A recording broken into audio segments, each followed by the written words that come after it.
Today I'm going to talk to you about a laundry basket. And foremost, I'm going to talk to you about behaviors and behavioral change.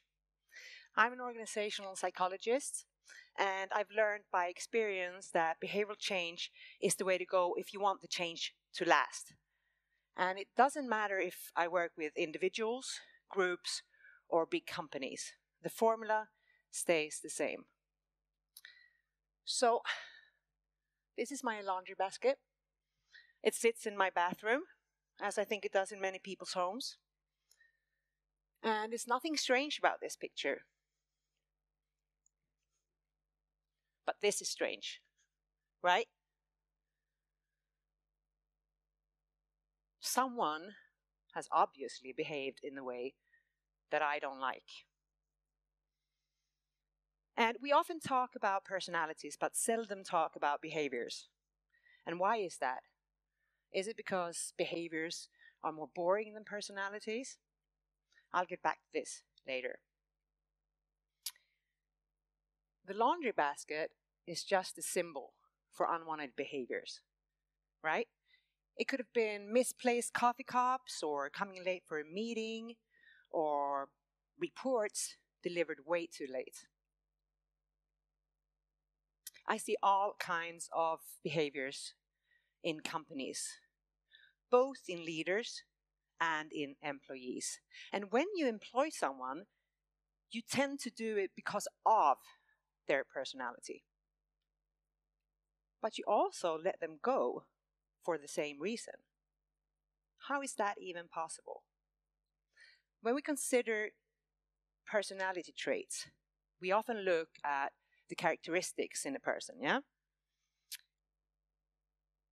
Like, oh, she's so ambitious and driven, and he's so positive and alert. But this doesn't say anything about their actual behaviors, eh? It doesn't mean that they're going to behave in the way that my company needs. So you have this colleague that she's a social wonder. Yeah, she's won the Pulitzer Prize of coffee drinking, but she never delivers. She gets nothing done, right? And then you have this guy, we can call him Grumpy Joe. And he never ever laughs and barely smiles, but he always delivers. So this goes to show that personality traits and the characteristics of a person doesn't always show you the way they're going to behave. Okay?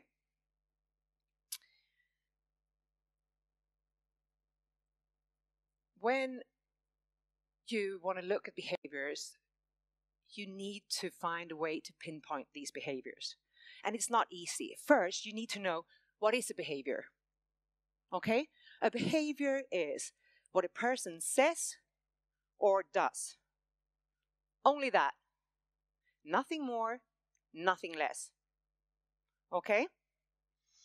So the behavior is what we want to change. Okay, but how do we do that?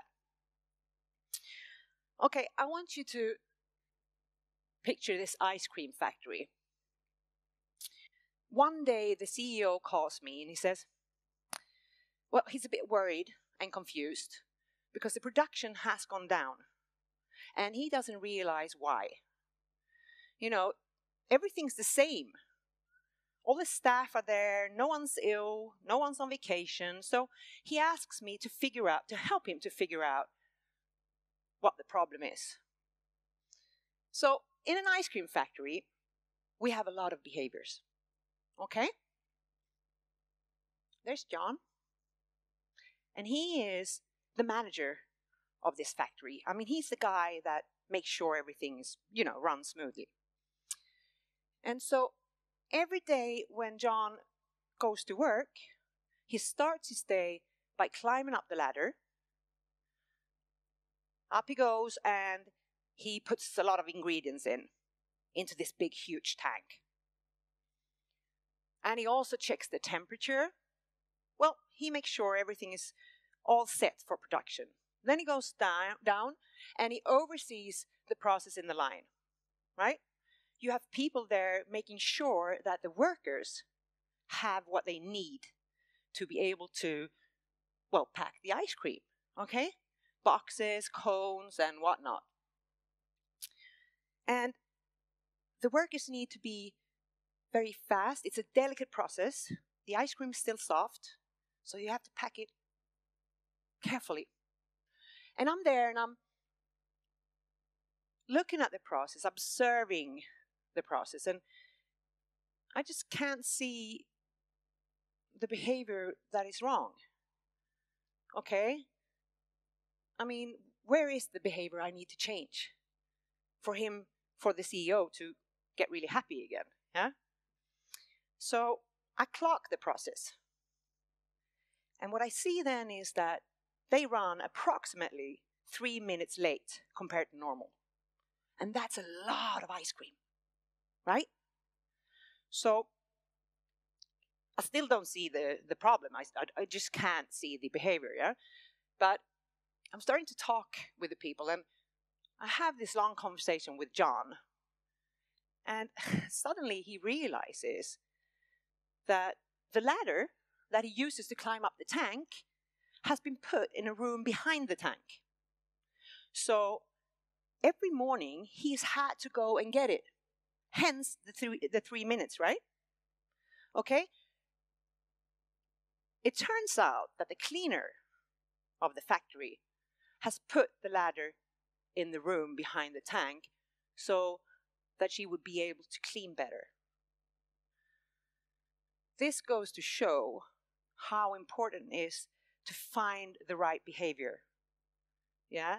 Because the natural thing to do would be to yell, or maybe not yell. If you're a nice boss, you don't yell, but you push the workers hard, yeah? You just want them to produce more. So, in the end, we found the 3 minutes.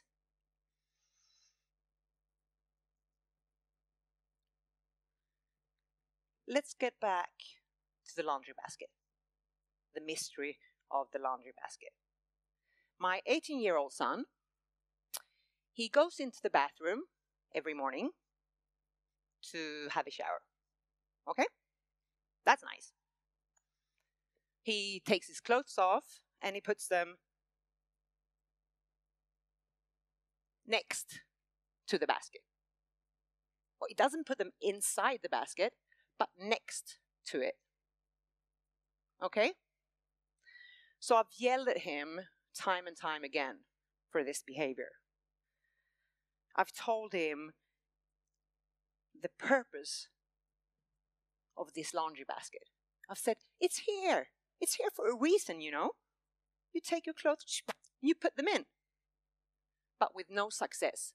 So I tried to wrap my head around it. And I realized that I had it all wrong. Okay, and I have the competence and the knowledge how to change this behavior, right? But what I need to do is to give him feedback. I mean, in order to change your behavior, I need to give that person feedback. And not feedback like high five or well done. No, I have to give him feedback on the actual behavior. So every single time he changes his behavior, you know, throw the laundry down into the basket, I need to be there and give him positive feedback. And it's essential that the feedback I give is only positive. Okay? When he fails, and he will sometimes, okay, I will say nothing. Nothing. But when he gets it right, I will be there to give him the feedback. When I yell at him, and I don't often yell at him, but, well, it has happened. But I yell at him and I say stuff like, God, you're lazy. You know, you're so selfish. You don't think about me, your poor mother, you know. That doesn't say anything about his actual behavior. Nothing. It only says something about his personality. And it's not going to make him change the behavior. Is this it? Is it just going to change his behavior now? No. Now the real work begins, okay? Now I have to be there all the time to give him this feedback. And what I have to say is, okay, dear son, this week you've put the laundry inside the basket. This has given me a lot of extra time. Time that I could have spent with you. Okay? And here it's important to see that the consequence of his behavior is to actually spend a lot more time with his mother, which he wants, right? Well, maybe. But, okay, and here comes the tail, okay? But if it doesn't change his behavior, okay, he continues with this thingy he's doing, that could mean that the consequence of his behavior isn't strong enough. That is, to spend more time with me, right? Maybe that is not an attractive reward for an 18-year-old. So if I instead stop washing his laundry, okay, he would soon, very, very soon, run out of undies and socks. And that would be a much more negative consequence for him. And he would probably change his behavior in a split second. We all need to understand that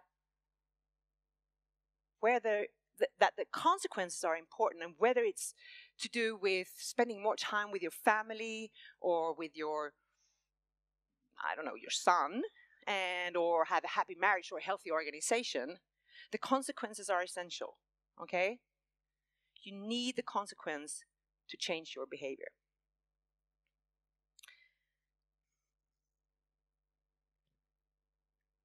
Saw something else.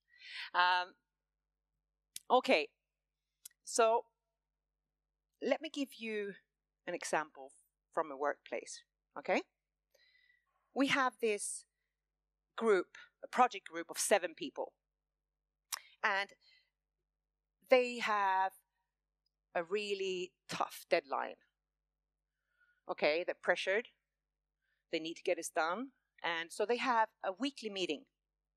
Every week they meet, and they get around 5 minutes each to present, you know, where they're at in the progress.